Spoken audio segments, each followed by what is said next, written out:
let's see that a magic school has 7 students.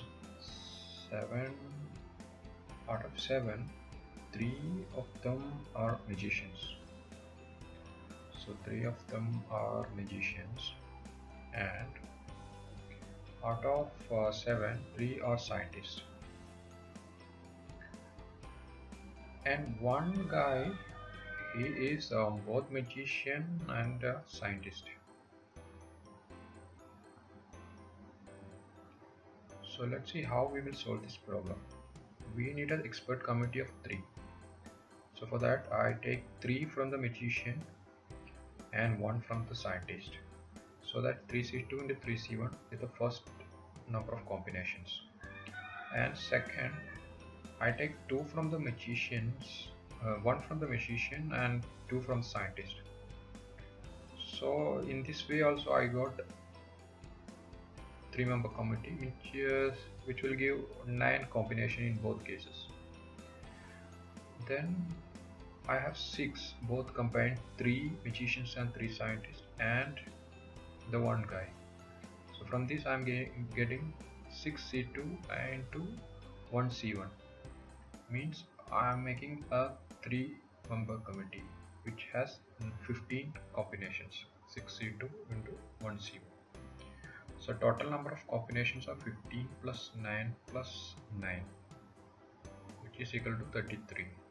So 33 is the answer A.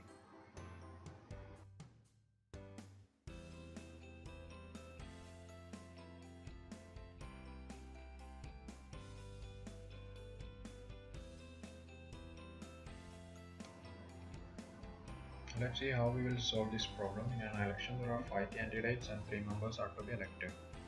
One can vote for any number to be elected, and how many ways a voter can vote. So let's see how we will solve this problem.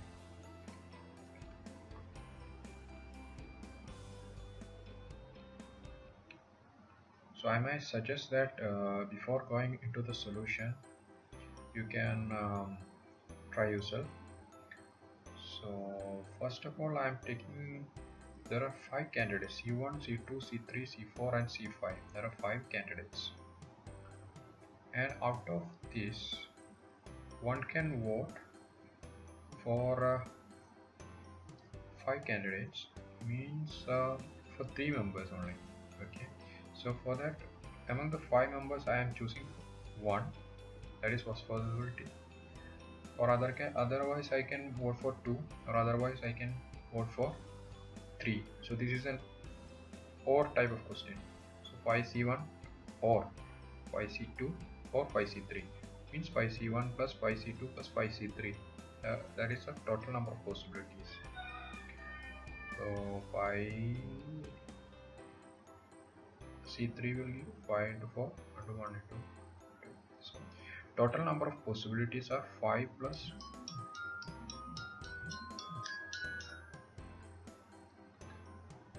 5 plus 10 plus 10, which is 25.